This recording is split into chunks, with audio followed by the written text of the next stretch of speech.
Është mirë në fakt që ju kam shumë afër për t'ju thënë që sa më shumë s'ka nevojë të më mbrojnë. Ja, shiko si po të mbrojnë. Shiko si po të mbrojnë. Po të mbrojnë. Po edhe këtu. Zoti Berisha, lironi mikrofonat. Ju lutem, lironi mikrofonin dhe merrni fjalën për replik pas zotit Bito. Gjojnë shqiptarët. Është e vërtet që unë jam i paguhem nga qytetarët shqiptarë për të përfaqësuar. Tani drejt për drejt ju pyes. Sy më sy ju pyes. Kush ju ka paguar që naftën t'ja jepni serbisht me që sot flasin për Kosovën? Kush ju ka paguar që fëmijët shqiptar, minorenët shqiptar, ti përdorni mish për top, duke i quar në protesta për të hedhur molotov, për të dhënë të lloj shembulli mbi qytetarët shqiptar, për të dhënë të lloj shembulli ndaj rinisë shqiptare. Sy më sy dhe përballë, përgjigjuni sot se kush ju ka paguar që të bëni zezat mbi Shqipërinë. Unë jam Ardit Bito, i zgjedhur nga qytetarët shqiptar. Ju jeni lënë në opozitë dhe do të mbeteni jo në opozit, po do të zhdukeni me votën e shqiptarve, sepse të zeza që i keni bërë këtij vendi nuk i shlyeni dot jo në këtë jetë, po as në jetën tjetër. Replik zoti Berisha pas. Mos dini se edhe ju shohin familjarë tuaj, miq tuaj që mbroni hajdut. S'keni nevojë të mbroni këta. Lerni, e pat, i pat do më thënë se çfarë janë në gjendje të bëjnë. Qytetarë dhe qytetare, vetëm ju jeni zgjidhja, vetëm ju jeni shpresë e shqiptarëve. Këta janë në panik të tmerrshëm.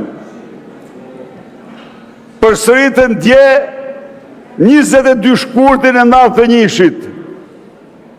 Në gjoni miq, me 22 shkurt në 91-shit, sigurimi shtetit qelloi dhe ekzekutoi tek dera e shkollës bashkur një oficer policie, një të ri. Dhe thanë se oficerin e policisë e qelloi një person me fjatë të bardhë dhe ishte konkretisht Azem Hajdari. Mirë po, Azem Hajdari atë ditë ishte në Devol dhe të gjithë postbloqet e policisë e vërtetonin që ka qenë në Devol. Të ndjerin Lulzim Syllulari e vrau vetë qeveria për të akuzuar opozitën. Dje çfarë bën këta? Ku është ta? Ja, ty si Rama duhet të tani, se ti aty tani jam thonë. Çfarë bën këta? Akuzuan Belin Ballukun, akuzuan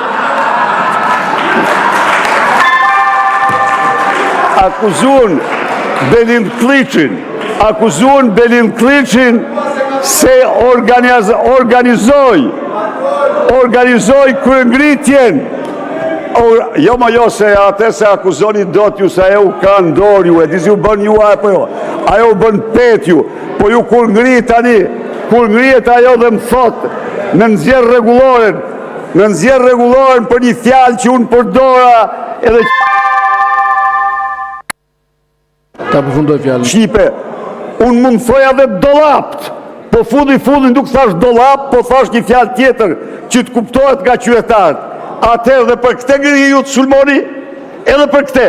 Pra, dje ju akuzonit Belin Kliçin në një kohë kur ai po drekonte në Michigan me një përfaqësues të shquar të diasporës shqiptare. A e kuptoni çfarë paniku të merri keni ju? A e kuptoni ku keni rënë jumor? A e dini që jeni kohë të fundit të ekzistencës suaj, sepse meritoni të zhdukni. Meritoni zhdukje në qytetarë shqiptar, këte parlament do ta mbyllin një minutë më parë. Fjalën e ka zonja Sara Milan, pas zoti Ervin Hoxha, zonja Topalli, kishit kërkuar? Pas tyre ty. Juve e morët zonja Zhupa dhe kryetar, me qënë se këto fjalët janë normë dhe rregulloria nuk po respektohet, Madje ky kryetari non grata i Partisë Demokratike sapo tha që është një gjuhë popullore për njerëzit e të na kuptojnë. E me që se na përmendi si mbrojtës të prapanicave, po si ka mundësi që vazhdon të djegësh Shqipërinë prej 30 vitesh vetëm për prapanicën tënde, e të familjes tënde, e të njerëzve të tu, dhe nuk u lodhe për atë prapanicë ti, e nuk u lodhën këta të mbrojturja vetë. Kontrolloni fjalorin. Po pra.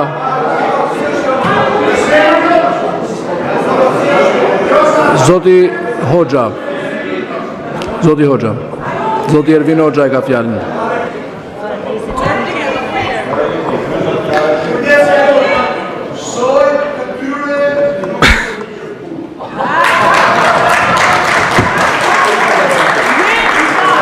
Bioni zoti. I nderuar kryetar i parlamentit. Në fakt, si ish oficer i policisë shtetit në kohën kur kryetari i opozitës ka qenë kryeministër, dua të them diçka në lidhje me protestat që janë zhvilluar në ditët e fundit.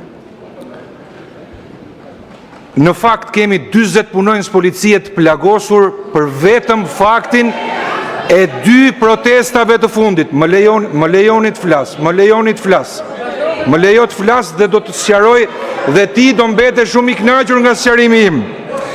Tani, opozita ka 2 ditë që thot Renea, forcat speciale, erdhën, na rahën, na goditën, po pse mo jeta e një punonjësi policie që nga më me pak vlerë se jeta e deputetit? E treta, në kohën kur kryeministri ose sot kryetari i opozitës ishte kryeministër, policinë e shtetit e drejtonin volejbolist. Bojt Lubiti, me leke bën ti atë, ti paguash, ti e avokati paguri Belinda Ballukut, si këtë tjetër me radhë. Jo, ju do të prishni parlamentin për ramen, po parlamenti nuk prishet kur. Parlamenti është i qytetarëve, është i sovranit, parlamenti do e mbrojnë qytetarët. Dhe ti zotëri që vim të mrapa, e kupton apo jo? Edhe që e regulon vetës si ti të ngjasësh Edi Rams, a e ti që e bën një figurë me urryra e parlamentit, i e bërë, ta themun ty jam thonë, sepse e shohin që ju po mbroni hajdutët. Faleminderit zoti Berisha, koha mbaroi.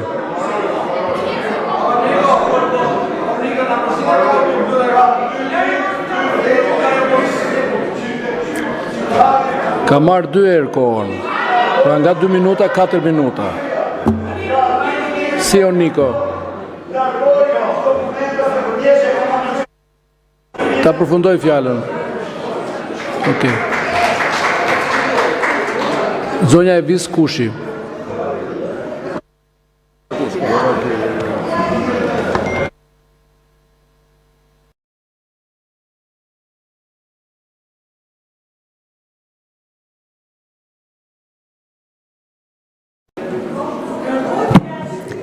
I nderuar kryetar, të nderuar koleg, e kërkova fjalën sepse bazuar në nenin numër 6 të kodit të sjelljes së deputetit, kërkoj nga të gjithë deputetët e opozitës, jo vetëm gratë dhe vajza deputete, po nga të gjithë deputetët, që të distancohen nga gjuha fyese dhe seksiste e përdorur nga deputeti Sali Berisha.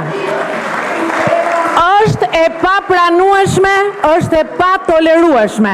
Po ju a lexoj nenin 6, gjuha jo parlamentare dhe diskriminuese.